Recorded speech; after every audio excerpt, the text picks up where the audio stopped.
Megastar Shakib খান বাঁচিয়ে দিলেন মিমি চক্রবর্তীর কেরিয়ার। হ্যাঁ, এই ধরনের একটা ভিডিও তৈরি করেছিলাম। তবে আজকে যেটা কথা বলবো, মিমি চক্রবর্তী গোটা জীবনে এত নিজের ছবিতে এত ক্রেজ দেখেছে।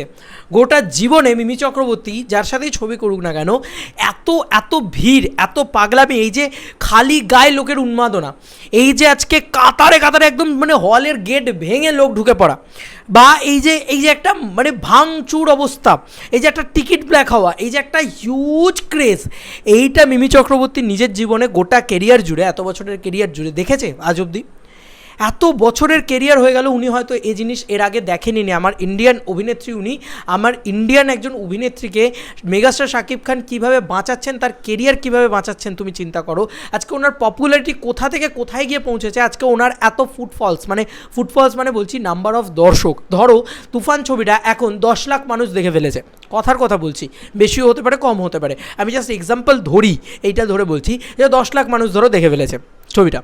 এবার এই 10 লাখ মানুষ, মানে 10 লাখ মানুষ কি ওনার ছবি কোনো দিন এর আগে দেখেছে, বা উনি বাংলাদেশের ছবি করেননি এর আগে, সেটা কোনো কথা না। আমি বলতে চাইছি যে ওনার এখানেও কি এত দর্শক, এই যে কাতারে কাতারে লোক, এই যে একটা জনজোয়ার, সেইটা কি কোনো দিন ওনার হয়েছে এর আগে? উনি ভালো অভিনেত্রী, আমরা সবাই জানি। মিমি চক্রবর্তীর প্রশংসা কিন্তু গোটা বাংলাদেশ জুড়ে হচ্ছে, একটা মানে ওভারওয়েলমিং ওয়েলকাম, একটা মানে ওয়ার্ম ওয়েলকাম বলে না, সেইটা কিন্তু মিমি চক্রবর্তী পাচ্ছে। তো এটাকে তুমি কি নজরে দেখছো? আমি কিন্তু একটাই নজরে দেখছি, আমি দেখতে পাচ্ছি যে মেগাস্টার শাকিব খান বাঁচাচ্ছেন মিমি চক্রবর্তীকে। এই মিমি চক্রবর্তীরই আজ থেকে 1 বছর আগে যদি চলে যাই, মিমি চক্রবর্তীর কেরিয়ার ধসতে বসেছিল। ইয়েস, ধসতে মানে একেবারে শেষ হতে বসেছিল, কারণ আমাদের এখানে কমার্শিয়াল ছবি হওয়া বন্ধ হয়ে গেছে। কমার্শিয়াল ছবি হওয়া বন্ধ হয়ে গেলে যেটা হয় আর কি ন্যাচারালি, যে কমার্শিয়াল যারা হিরোইন রয়েছে, লাইক নুসরাত, মিমি, শ্রাবন্তী ইত্যাদি ইত্যাদি, যারা বড় বড় নাম রয়েছে, তারা প্রত্যেকে কিন্তু কোথাও গিয়ে ধসতে বসেছে। ভালো করে লক্ষ্য করলে এটা তোমরা দেখতে পাবে যে তাদের কিন্তু নিজস্ব যে একটা ভ্যালু বা একটা ভ্যালু অ্যাড করা, যেটা তাদের হয়তো 5 বছর আগে ছিল, সেটা কিন্তু ধরো শুভশ্রী তুমি ভাবো, আজ থেকে 10 বছর আগের কথা বলছি, 2014, আমি শুধু চেয়েছি তোমার রিলিজ করেছে বাংলাদেশে।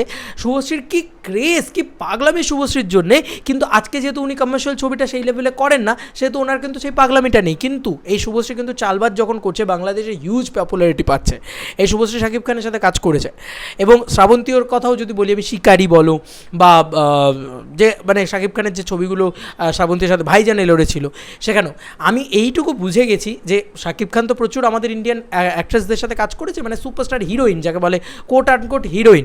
মানে আমি এদেরকে কিন্তু আমি মিমি চক্রবর্তী, শ্রাবন্তী, শুভশ্রী, পায়েল, এরা কিন্তু কখনোই শুধুমাত্র একজন অভিনেত্রী নয়, এরা অভিনেত্রীর আওতায় শুধু পড়েন না, এরা কিন্তু হিরোইন সত্তার আওতায়ও পড়েন। তাই এদের ওই হিরোইন সত্তাটাকে প্রপার বার করে আনার জন্যে একটা কমার্শিয়াল সিনেমা প্রয়োজন, একটা ভালো মানের কমার্শিয়াল সিনেমা প্রয়োজন। আর সেই কমার্শিয়াল সিনেমাটাকে এনে দিল শাকিব খান, প্লেটে সাজিয়ে দিল। অ্যান্ড মেগাস্টার শাকিব খানের পাওয়ারে মিমি চক্রবর্তী আজকে কোথা থেকে কোথায় উঠে গেল। যে হিরোইন ফ্লপ হতে যে হিরোইনের কেরিয়ার শেষ হতে বসেছিল, সেই হিরোইন এখন টপে উঠে গেল, ব্লকবাস্টার হিরোইন হয়ে গেল। আমি শুধু মিমি চক্রবর্তীর কথাই বা কেন বলবো, স্বয়ং প্রিয়তমা, তোমাদের সবার প্রিয়তমা ইদিকা পাল রয়েছেন, কোকনি কফি রয়েছেন। কোকনি কফি তো দেশেরই কেউ না, তারপরেও ওই লেভেলে, মানে বিদেশ থেকে একটা, মানে ইন্ডিয়া বাংলাদেশ বা পশ্চিমবাংলা, এপার বাংলা ওপার বাংলা, এই দুটো বাংলা কথা জুড়ে থাকে তবু, কিন্তু সেটা কিন্তু ওই বাংলার মেয়ে, মানে মিমি চক্রবর্তী ওখানে প্রেস মিটে গিয়ে বলছে, আমারও কোথাও গিয়ে মনে হচ্ছে আপনারা আমাকে আমার মানে বাংলার মেয়ে বা বাংলাদেশের মেয়ে হিসেবে অ্যাকসেপ্ট করে নিয়েছেন।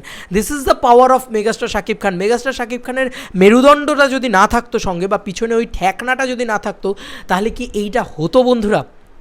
এই যে জনজোয়ার, এই যে জনস্রোত, এরা তো প্রত্যেকে মিমি চক্রবর্তীকে দেখছে। এই এত দর্শকের কাছে পৌঁছতে পারতেন মিমি চক্রবর্তী?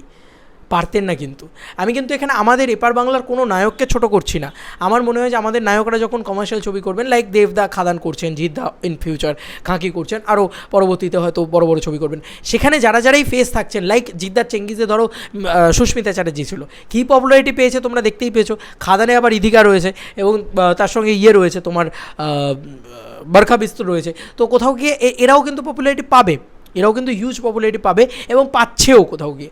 তুমি বলো আজকে ইদিকা পাল যদি খাদান নিয়ে একটা ভিডিও, মানে ইদিকা পাল কি খাদান নিয়ে কি বললেন, এইটা নিয়ে যদি তুমি ভিডিও তৈরি করো, তাহলে মিনিমাম আমাদের চ্যানেল হলে 2000, আর বড় মিডিয়া চ্যানেল হলে 20,000-30,000 ভিউজ চলে আসবে। This is the power of superstars. কিন্তু আমি এটাই বলছি যে মেগাস্টার শাকিব খানের মানে বাংলাদেশের যে স্টারডামটা, সেটা ভয়ঙ্কর, সেটা মেগা স্টারডাম।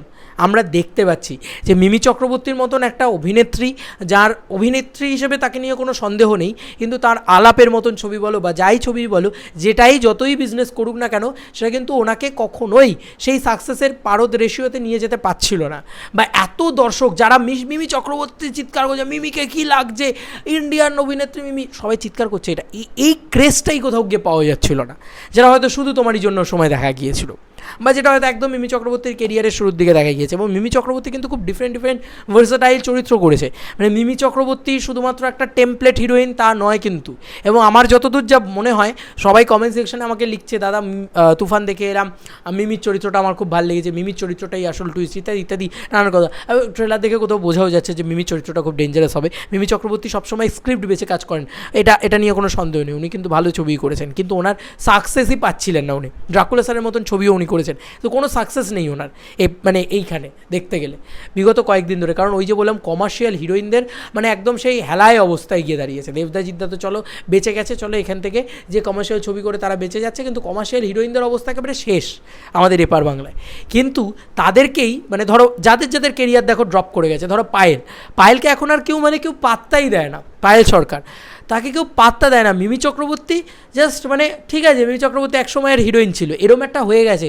বিলুপ্তপ্রায় যাদের অবস্থা ছিল তাদেরকে শাকিব খান একজনকে হাত দিচ্ছেন, একজনকে এরকম হাত দিচ্ছেন, তাদের কেরিয়ার সোনা হয়ে যাচ্ছে। ভালো করে লক্ষ্য করে দেখো, আজকে তুফান যে লেভেলের দর্শক, মানে যে লেভেলে ক্রাউড পুল করেছে, যে লেভেলের দর্শক দেখছে তুফান আজকে, মানে এটা বলতে কোনো দ্বিধা নেই যে এত দর্শক মিমি চক্রবর্তী গোটা কেরিয়ারে পেয়েছেন নাকি যথেষ্ট ডাউট আছে। মানে ওনার জীবনের এত ছবি রয়েছে, সেই ছবিতে শুরু থেকে শেষ পর্যন্ত কোনো একটা ছবিতে এত দর্শক, এত ক্রেজ, এত পাগলামি কোনো ছবিতে হয়েছে নাকি যথেষ্ট সন্দেহ থাকবে। This is the power of megastar Shakib Khan. এই একটা সুপারস্টার, আজকে মেগাস্টার শাকিব খান কেন আজকে ওনাকে নিয়ে ওনার ফ্যান্সদের এত গর্ব কেন? কারণ ওনাকে ঘিরে অনেকেই কিন্তু ব্যবসা করছেন, ওনাকে ঘিরে ওনার এই নামটাকে কিন্তু এনক্যাশ করে অনেকেই কিন্তু ওপরে উঠছেন, তাই না? এটা কিন্তু ভালো করে লক্ষ্য করে চিন্তা করে দেখবে। ধরো সেটা ইউটিউবার হতে পারে, সেটা হতে পারে, তোমার বড় বড় হাউস হতে পারে, ঠিক আছে? কারণ এটাই হচ্ছে একটা মেগাস্টারডাম, এবং এটা শাকিবিয়ানদের কিন্তু ভাল লাগে দেখতে। ওরা কিন্তু খুশি হয় যে ওয়াও, একটা লোকের কি স্টারডাম, যে তারা মানে সে এইভাবে টেনে তুলছে গোটা ইন্ডাস্ট্রিটাকে, এইভাবে টেনে তুলছে, যাকে হাত দিচ্ছে তার কেরিয়ার তুলে দিচ্ছে। মানে নিজের কেরিয়ার তো নিয়ে চিন্তা করতেই হয় না মেগাস্টার শাকিব খানের, কারণ ওনার 25 বছর হয়ে গেল ইন্ডাস্ট্রিতে, এবং উনি এমন সব ছবি করছেন এখন, ওনার অভিনয় নিয়ে যে কেউ প্রশংসা করছে, আর কোনো জায়গা নেই, কেউ বলতে পারবে না যে উনি খারাপ অভিনয় করছেন, বা এখন কেউ বলতে পারবে না যে ওনার বক্স অফিসটা একটু কম যাচ্ছে বাবা, এটা বলতে পারবে না কেউ। কারণ উনি বক্স অফিসে আসেন মানে সেই সুনামি নিয়েই আসেন, মানে বক্স অফিস খুলবে মানে সুনামি হবে, প্রত্যেকটা হল মালিক এটা জেনে বসে আছে। বাংলাদেশে তো উনি মানে কী বলবো, তাণ্ডব মাচিয়ে দেয়, একেবারে তাণ্ডব মাচিয়ে দেয়। হল মালিকদের জন্য ওনার নামটা একটা কী বলবো, একটা আলাদাই লেভেলের নাম। মানে ওনার নাম মানে হল মালিকরা বলে আয়ত্ত, মানে নমস্কার বস, আলাদা লেভেলের কামাবো, মানে এরম একটা ব্যাপার। এবং তার সঙ্গে সঙ্গে ধরো প্রডিউসার্স, আমি এই সকালবেলায় ভিডিও তৈরি করছি এসকে মুভিজ বা ইত্যাদি, তোমার এসবিএফ, এরা কিন্তু একটা দাম মানে প্রচণ্ড একটা ক্রেজ পাচ্ছে কিন্তু শাকিব খানকে নিয়ে। তো ইন ফিউচার এরা আবারও কাজ করবে, কারণ প্রোডাকশন হাউসগুলোকে মানে শাকিব খান টেনে তুলছে, যে প্রোডাকশন হাউসের হয়তো কোনো জায়গা ছিল না। এখন দেখতে পাচ্ছি মেগাস্টার শাকিব খান নামটা শুধু প্রোডাকশন হাউসকে টেনে তুলছে না, আজকে মিমি চক্রবর্তীর কেরিয়ার শেষে মিমি চক্রবর্তীকেও টেনে তুলছে। যে মিমি চক্রবর্তী আজকে যে পপুলারিটিটা বাংলাদেশে পেলো, বাংলাদেশে কেন, সেটা গোটা বিশ্বর কাছে যে পপুলারিটিটা আজকে তুফান করে মিমি চক্রবর্তী পেলো, এরপরে এইটা করে কিন্তু আরও 5টা বছর চলে যাবে মিমি চক্রবর্তীর, যেখানে হয়তো মিমি চক্রবর্তীর গোটা জীবনে আর কোনো হিট যদি না থাকে, আর মানে ইন ফিউচার মেগাস্টার শাকিব খানের সাথে ধরো আর কোনো কাজ হলো না, তো পাঁচটা ছবি মানে 5টা বছর ওনার কেটে গেল ফ্লপ দিতে, কিন্তু তারপরেও লোকে কিন্তু একটাই মিমি চক্রবর্তীকে জিজ্ঞেস করবে, আপনি তুফান করেছিলেন মেগাস্টার শাকিব খানের সাথে, এই একটা কোয়েশ্চেন যখন জিজ্ঞেস করবে না, সেই ইন্টারভিউয়ারটাও পপুলারিটি পাবে, এবং মিমি চক্রবর্তী যখন শাকিব খানকে নিয়ে কথা বলবে তিনি আবার পপুলারিটি পাবে। কারণ এটাই হচ্ছে একটা মেগাস্টারের পাওয়ার, আর এটাই দরকার ছিল বাংলায়। মানে এটা জাস্ট আনবিলিভেবল একটা ক্রেজ, এটা নিয়ে কোনো সন্দেহ নেই। মিমি চক্রবর্তীর কেরিয়ারটাকে তো বাঁচালোই, তার সঙ্গে সঙ্গে এসকে মুভিজ বলো, এসবিএফ বলো, তাদেরকে একটা বিভৎস বক্স অফিস কালেকশন এনে দিচ্ছে মেগাস্টার শাকিব খান। এছাড়াও এরপরে সুরিন্দারও করবে, যখন সুরিন্দারও দেখবে যা কালেকশন এখন করছে তার 5 গুণ কালেকশন হয়তো মেগাস্টারের সাথে করছে গিয়ে। তো এটা একটা মানে দেখার মতন বিষয়, এরকম স্টারডাম দেখা যায় না গো। এটা শাকিবিয়ানদের অপূর্ব ভালোবাসা শাকিব খানের প্রতি। আমি ওইটা দেখছি, মাল্টিপ্লেক্সে লোকে দৌড়তে এসে বলছে ফাটিয়ে দিয়েছে শাকিব খান বলে চিৎকার করছে লোকে।